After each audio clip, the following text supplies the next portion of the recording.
ng Philippine Statistics Authority para sa December 2020 inflation. Ako po si Kea Mangilog, ang inyong host para sa press briefing na ito. Bago natin simulan ng inflation report, gusto naming ipahayag na ito ay naka-livestream sa PSA Facebook page. Updates are also tweeted on the PSA Twitter gamit ang hashtag PHCPI. Aking ikinagagalak na ipakilala si PSA Undersecretary Dennis Mapa, National Statistician and Civil Registrar General na siyang mag-uulat hinggil sa paggalaw ng presyo ng mga bilihin sa Pilipinas noong nakalipas na Disyembre ng nakaraang taon. Atin pong pakinggan ang report ni Yusek Dennis Mapa. Magandang umaga at maligong bagong taon sa inyong lahat. Ang Philippine Statistics Authority ay malugod na mag-uulat ng antas ng inflation sa bansa para sa buwan ng Disyembre 2020. Ang headline inflation o ang pagtaas ng presyo ng mga produkto at serbisyo sa bansa ay tumaas sa antas na 3.5% nitong buwan ng Disyembre 2020. Ito ang pinakamataas na inflation na naitala sa bansa mula noong March 2019. Ang average inflation para sa taong 2020 ay nasa antas na 2.6%. Noong buwan ng Nobyembre 2020, ang inflation ay naitala sa 3.3% at 2.5% naman noong Disyembre 2019.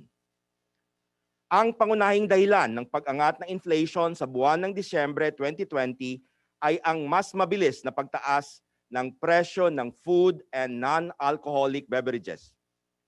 Partikular dito ang pagtaas ng presyo ng gulay gaya ng sibuyas at kamatis na may bilis na 19.7%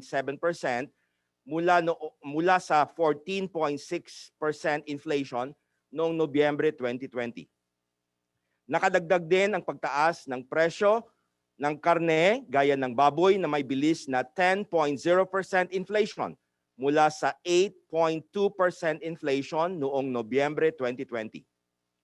Isa pang dahilan ng pagtaas ng inflation sa food and non-alcoholic beverages ay ang pagtaas ng presyo ng bigas na nagtala ng 0.1% inflation nitong Disyembre 2020 mula sa negative 0.1% inflation noong Nobyembre 2020. Ang pangalawang dahilan ng pagtaas ng overall inflation sa bansa nitong Disyembre 2020 ay ang mas mabilis na pag-angat ng presyo ng transport. Partikular dito ang mas mataas na pamasahe sa tricycle na may 47.2% inflation sa buwan ng Disyembre 2020 mula sa 45.9% inflation noong Nobyembre 2020 at pamasahe sa jeep na may 6.6% inflation sa Disyembre 2020 mula sa 5.9% inflation noong buwan ng Nobyembre 2020. Ang restaurant and miscellaneous goods and services ang pangatlong commodity group na nakadagdag sa pagtaas ng inflation nitong buwan ng Disyembre 2020. Ang pangunahing dahilan ng pagtaas ng inflation sa commodity group na ito ay ang meals na may inflation na 2.4% nitong Disyembre 2020 mula sa 1.9% inflation noong Nobyembre 2020. Pagdating naman sa contribution sa overall inflation nitong Disyembre 2020, ang pangunahing nag-ambag ay ang food and non-alcoholic beverages, na siya ring pangunahing dahilan ng pag-angat ng antas ng overall inflation sa buwan ng Disyembre 2020. Ang food and non-alcoholic beverages ay may inflation na 4.8% at 54% share sa pangkalatang inflation.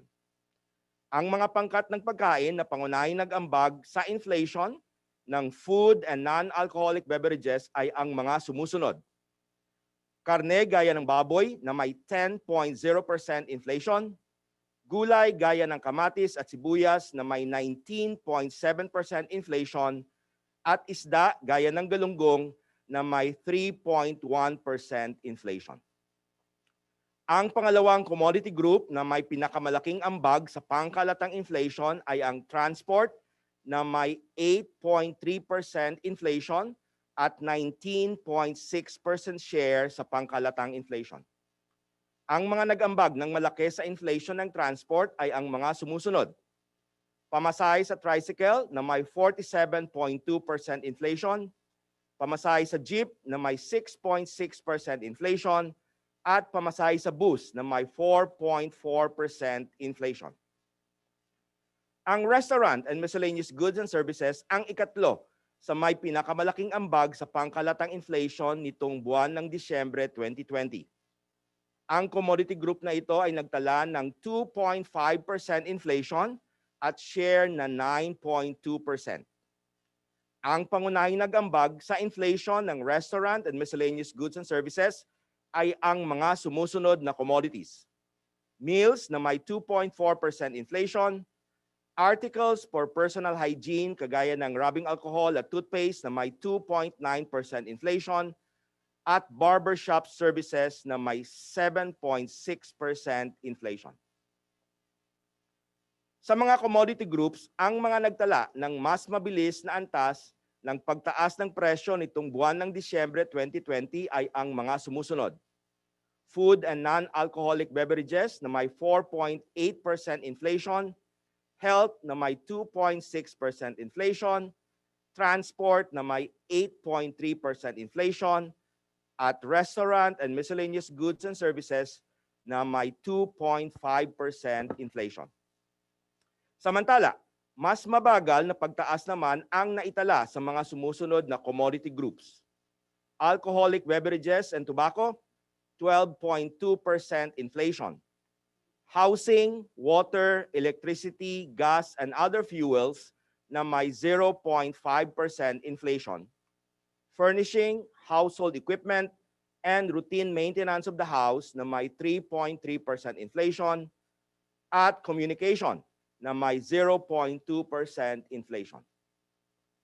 Nanatili sa kanilang antas noong buwan ng Nobyembre 2020 ang clothing and footwear na may 1.6% inflation, education na may 1.1% inflation, at recreation and culture na may negative 0.6% inflation. Sa National Capital Region, naitala ang inflation na 3.2% sa buwan ng Disyembre 2020.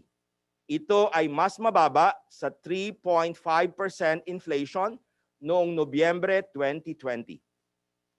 Noong Disyembre ng nakaraang taon, ang inflation sa National Capital Region ay nasa antas na 2.8%.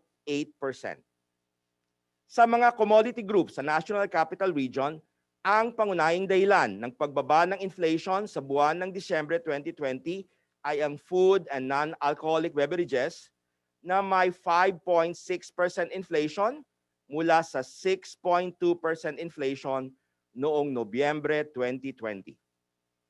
Sumunod ang housing, water, electricity, gas, and other fuels na may negative 0.6% inflation sa buwan ng Disyembre 2020 mula sa negative 0.2% inflation noong Nobyembre 2020.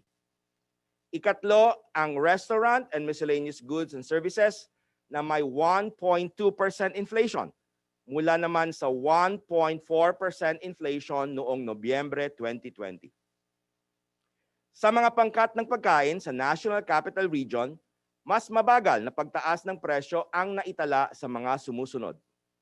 Bigas na may 2.1% inflation, other cereals, flour, cereal preparation, bread, pasta, and other bakery products na may 1.7% inflation, isda tulad ng hasa-hasa na may 0.9% inflation, prutas tulad ng mansanas na may 4.5% inflation, at gulay gaya ng bawang na may 23.8% inflation, at food products not elsewhere classified gaya ng kalamansi na may 2.4% inflation. Mas mataas na presyo naman ang naitala ngayong buwan ng Disyembre 2020 sa mga sumusunod na pangkat ng pagkain. Mais na may 19.4% inflation. Karne, partikular ang baboy na may 11.2% inflation. gatas, keso at itlog na may 0.7% inflation. Oils and fats na may 2.0% inflation, at sugar, jam, honey, chocolate, and confectionery na may 0.6% inflation. Samantala, sa mga lugar sa labas ng National Capital Region na itala ang 3.7% inflation sa buwan ng Disyembre 2020. Ito ay mas mataas sa inflation noong buwan ng Nobyembre 2020 na may 3.3% inflation. Noong Disyembre 2019, ang inflation sa mga lugar sa labas ng National Capital Region ay nasa 2.4%. Ang pangunahing pinanggalingan ng mas mataas na inflation sa mga lugar sa labas ng National Capital Region para sa buwan ng Disyembre ay ang food and non-alcoholic beverages na may 4.5% inflation. Ang inflation sa commodity group na ito noong buwan ng Nobyembre 2020 ay nasa 3.8% lamang. Sumunod dito ang restaurant and miscellaneous goods and services na may 3.1% inflation nitong buwan ng Disyembre 2020 mula sa 2.5% inflation noong buwan ng Nobyembre. Ikatlo ang transport na may 7.5% inflation mula sa 6.7% inflation noong buwan ng Nobyembre 2020. Sa mga pangkat ng pagkain, sa mga lugar sa labas ng National Capital Region, mas mabilis na pagtaas sa mga presyo ang naitala sa karne gaya ng baboy na may 9.6% inflation, sumunod ang oils and fats na may 2.8% inflation, prutas tulad ng saging na may 6.8% inflation, at gulay gaya ng kamatis at sibuyas na may 18.8% inflation. Samantala, ang mga pangkat ng pagkain na nagpakita ng pagtaas ng presyo ngunit sa mas mabagal na antas ay ang mga sumusunod.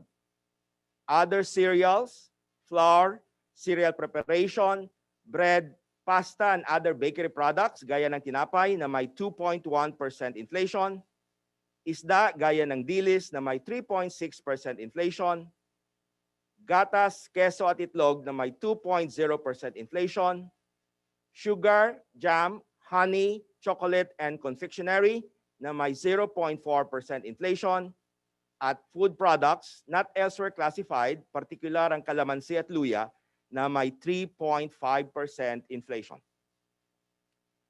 Nanatili namang bumaba ang presyo ng bigas at mais ngayong buwan ng Disyembre sa mga lugar sa labas ng National Capital Region. Ang bigas ay nagtala ng negative 0.2% inflation, samantala ang mais naman ay may negative 0.8% inflation. Sa buwan ng Disyembre 2020, dalawang riyon sa labas ng National Capital Region ang nagtala ng pinakamataas na inflation. Ito ay ang Region 2 or Cagayan Valley at Region 5 o Bicol Region na parehong nagtala ng 6.6% inflation. Noong Nobyembre 2020, ang Cagayan Valley ay may inflation na 5.2%, samantala ang Bicol Region naman ay may inflation na 5.5%. Samantala, ang pinakamababang inflation sa mga riyon sa labas ng National Capital Region para sa buwan ng Disyembre 2020 ay naitala sa Region 7 o Central Visayas na may 0.9% inflation mula naman sa 1.1% noong nakarang buwan ng Nobyembre.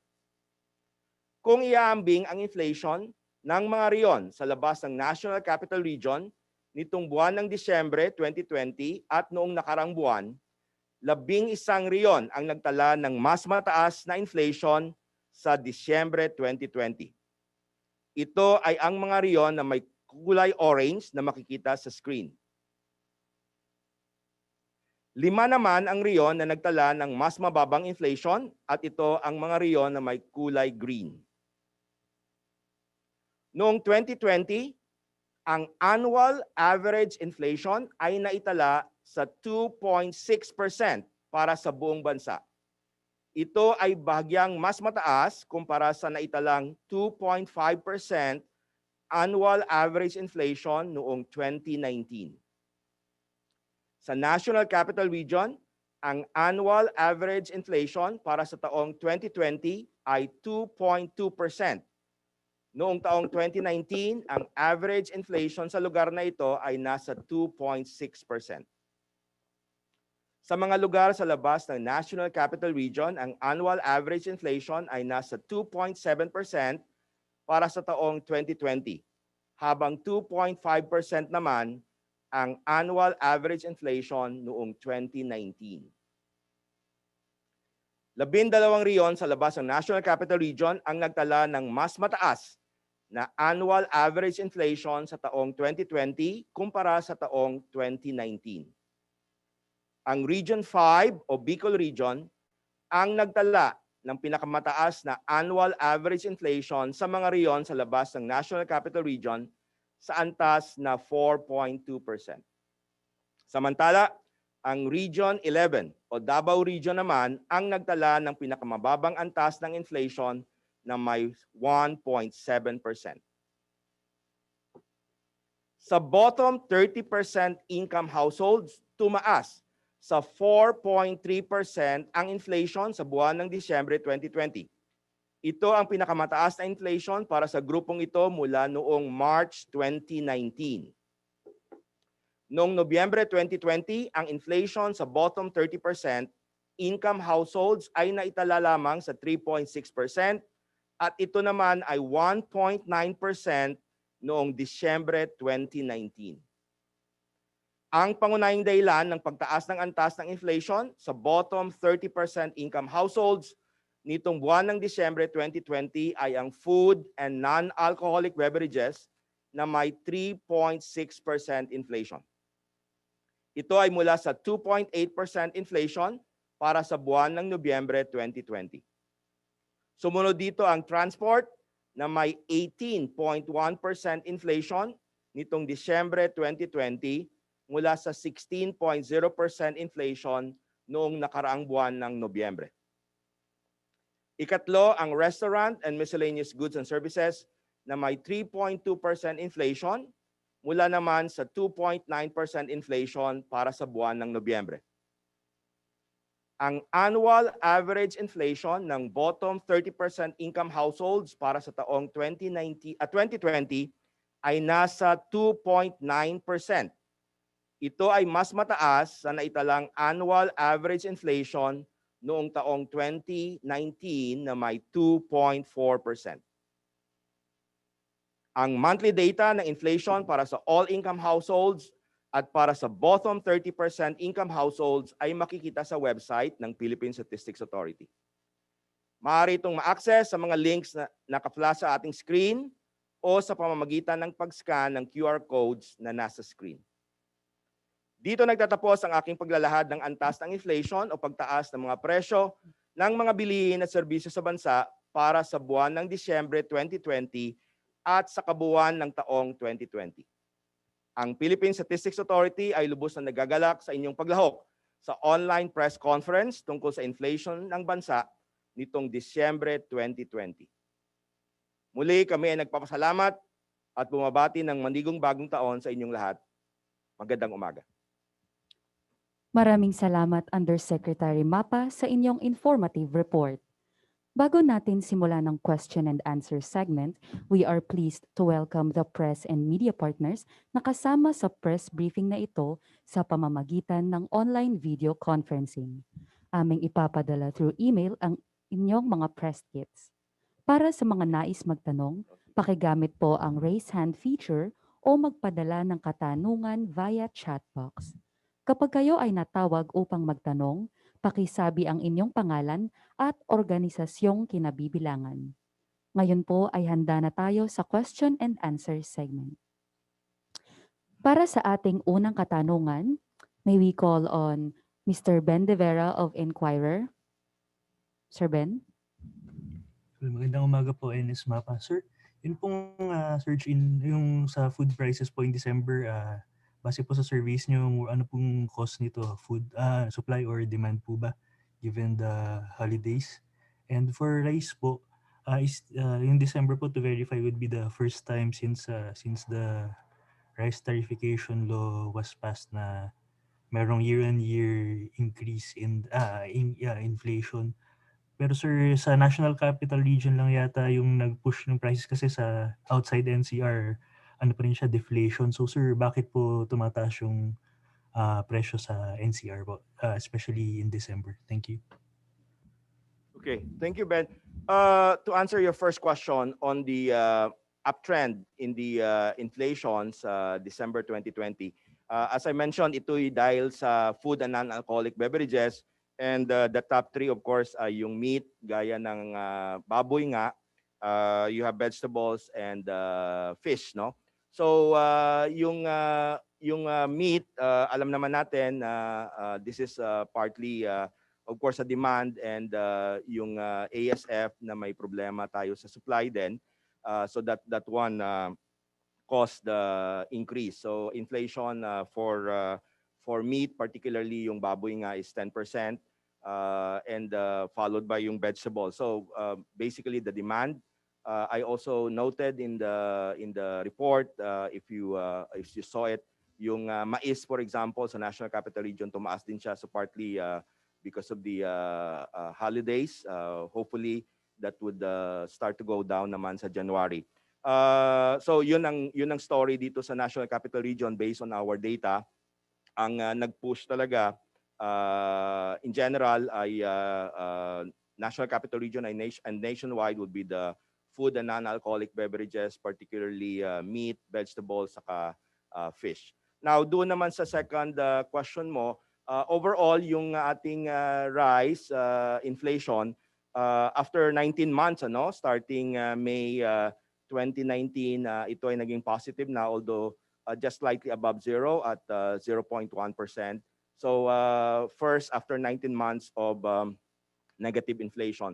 And you're right na sa labas ng National Capital Region, ito ay still negative. I think negative 0.2, and NCR na positive siya.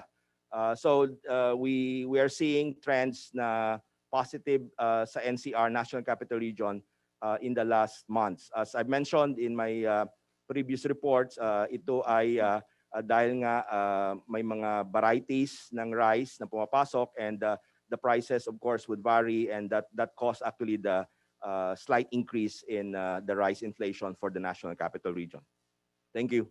Sir, pwede pong mag-follow up lang quickly yung sa food prices. May spillover effects pa po ba yung typhoons nung October to November sa presyo ng agricultural products in December? Thank you po.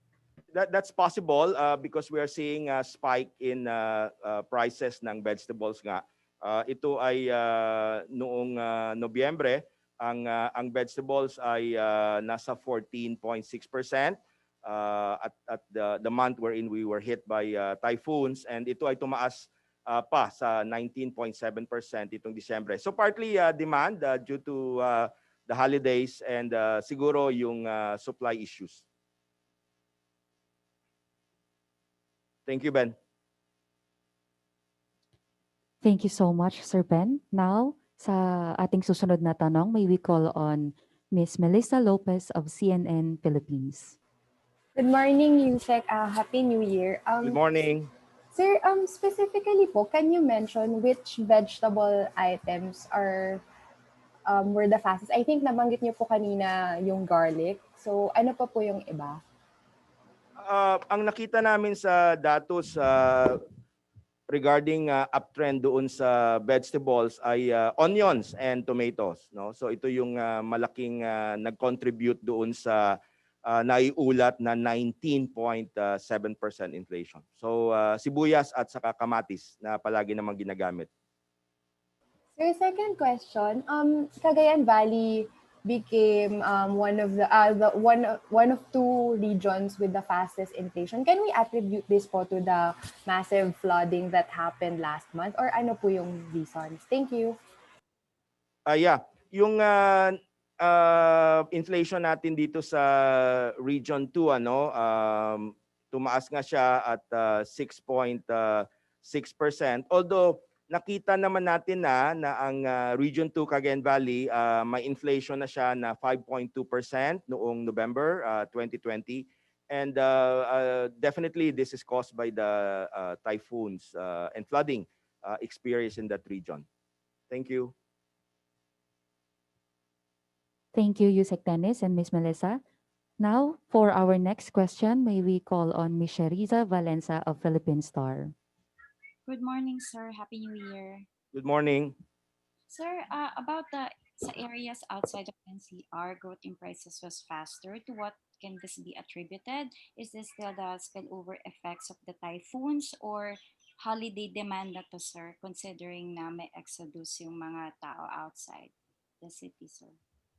Well, yung yung areas outside the National Capital Region, tama ka na compared to the NCR, ito ay mas mataas ng bahagya yung inflation nila in particular in certain areas like Region 5 and Region 2.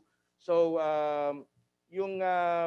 ang nagpataas talaga ay food and non-alcoholic beverages. Sabi ko nga kanina, ito ay nasa 4.5% compared to 4.5% ang areas outside the NCR. And in a way, pumasok din yung transport. So there are three main items, no? Or groups na nagpataas inflation ng areas outside the National Capital Region. Food and non-alcoholic beverages na may 4.5%. Mayroon tayong transport, average is about 7.5%. At itong restaurants and miscellaneous goods and services na may 3.1%. And itong restaurant and miscellaneous goods and services, kasama rin dito yung meals. So basically food din. So I think this is due to yung ating typhoons, of course the demand on the part of the food, and most probably yung supply issues related to the typhoon. Of course the transport, we are seeing this since the lockdown, na talagang pataas yung mga pamasahe, particular sa tricycle sa areas outside the National Capital Region and even dito sa ating National Capital Region. Thank you. Thank you, Yusek Dennis. Para sa ating susunod na katanungan, may we call on Sir Rex Remigio of CNN Philippines. Good morning, Dr. Mapa, and Happy New Year. Good morning. Okay, clarify ko lang, Dr. Mapa, yung sa sibuyas and kamatis having the faster inflation, no? Can you tell us more ano yung factors behind it? Is it mainly supply driven because of the typhoons, or may iba pa ba kayong factors na nakikita like demand or whatsoever? Thank you. Yeah. As I mentioned, dahil ito ay palaging ginagamit, no, sa pagluto, and then of course itong month of December, we have higher demand for this. So partly demand, but also my discussion kanina is that sa supply then, because of the typhoon, most probably nagkaroon tayo ng mga supply problems. So these are caused by these two. Definitely the demand factor, particularly for the month of December, has a big role. Now, itong inflation for vegetables, particularly itong sibuyas and kamatis, no? Mataas na siya noong Nobyembre pa, no? And I mentioned dito nagsimula kasi yung typhoon and flooding. Noong November 2020, ito ay nasa 14.6% na. At itong December ay pumalo pa siya ng 19.7%. So there is like an increase of 5.1 percentage points between December and November. So this would be attributed to of course yung demand, dahil ginagamit talaga sa pagluluto, at of course the celebration, particularly nung Christmas and the New Year, push the demand to increase. And also we have concern related to the supply. Thank you. Okay. Thank you. Thank you so much, Yusek Dennis and Sir Rex. Sa ating susunod na katanungan, maaari nating tawagin si Mr. Bruce Rodriguez of ABS-CBN News. Sir Bruce, please. Good morning, sir, and good morning, everyone. Happy New Year. Good Sir, morning. morning, sir. As for the trend, you mentioned that it's a 22-month high, I think, for December inflation. So, sir, in terms of the trend, are we seeing that inflation is really quickening? And, sir, as for the prices of rice, this is also the first time that it went positive. So, could that already be the bottom of? Have we already seen the bottom of this deflationary the deflationary nature of rice? Thank you. Okay, yung inflation natin, yung trend niya the last 4 months, no?